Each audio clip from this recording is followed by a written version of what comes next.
পুরস্কার সম্মান তো শিল্পীর ক্ষেত্রে অনুপ্রেরণা হিসেবে কাজ করে। ওটিটি প্ল্যাটফর্মের কাজের জন্য আলাদা অ্যাওয়ার্ড প্রোগ্রাম হয়, সিনেমার জন্য আলাদা অ্যাওয়ার্ড প্রোগ্রাম। এই বিষয়ে তো আমরা শিল্পীরা কিছু জানি না, তো এর উত্তর আমি কি দেবো? আমি তো এই বিষয়টা কিছুই জানি না। ভালো লাগছে।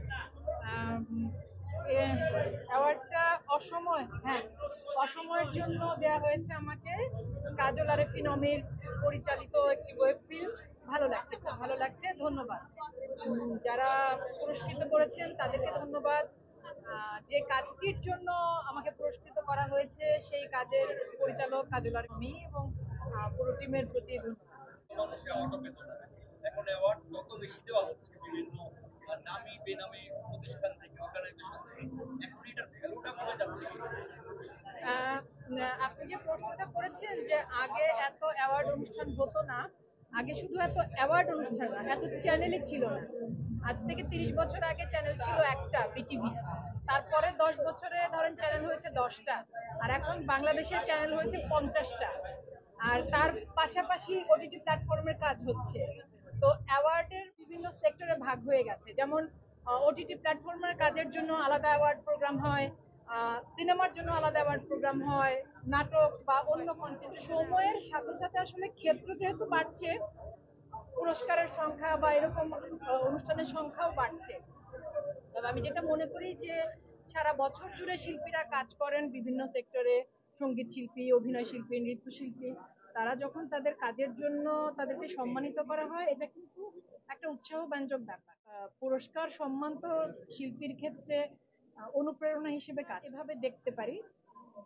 একটু অ্যাওয়ার্ডের ব্যাপারে যদি একটু জিজ্ঞেস করি, মানে আপনি অত অ্যাওয়ার্ড থেকে যে প্রশ্নটা সামনে আসছে সেটি হলো যে আমরা এমনটাও শুনতে পাচ্ছি যে অনেক ক্ষেত্রে আয়োজক যারা যাদের পুরস্কার দিবেন তাদের আসলে টাকা দিয়ে নিয়ে আসছে, এরকম বিভিন্ন ধরনের শুনেছি। যাদের আনা হবে তাদের অনুমতি ছাড়া ফটোটা এক ধরনের করে আর কি ছেড়ে দেয়। তো তাদের বাণিজ্যটা আমরা যেটা জানতে পারি যে বিভিন্ন অন্যান্য ইসের কথা বলছি, সেখানে আসলে পার্টনার যেটা আপনার স্পন্সর যারা, সেখান থেকে তারা আবার আয় করে। মানে এরকম আমরা বিভিন্ন কিছু শুনতে পাচ্ছি, বিভিন্ন ধরনের অ্যাওয়ার্ড এরকম হয়। তো আসলে এই অ্যাওয়ার্ড গুলো নিয়ে আপনার কি বলার?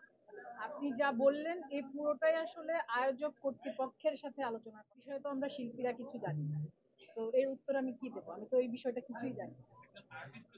আর ওই যে জানি না তো এই বিষয়টা। ঈদে আসছে, ওই যে সাদিয়া বলছিল একটু আগে, বহিমিয়ান ঘোড়া অমিতাভ রেজা চৌধুরীর পরিচালনা ওয়েব সিরিজ, এটি হইচইতে আসতে যাচ্ছে 5ই জুন। আর খুব সম্ভবত কালকেই, আগামীকালই আরো দুটো, মানে একটি ওয়েব সিরিজ এবং একটি ওয়েব ফিল্ম, যেটির মানে এই ঈদে মুক্তি পেতে যাচ্ছে আইস্ক্রিনে। আইস্ক্রিন চ্যানেল আয়ের ওটিটি প্ল্যাটফর্ম, মানে ওটাও আরেকটা ওটিটি প্ল্যাটফর্মে রিলিজ হবে, সেই ঘোষণা আগামীকাল আসতে যাচ্ছে।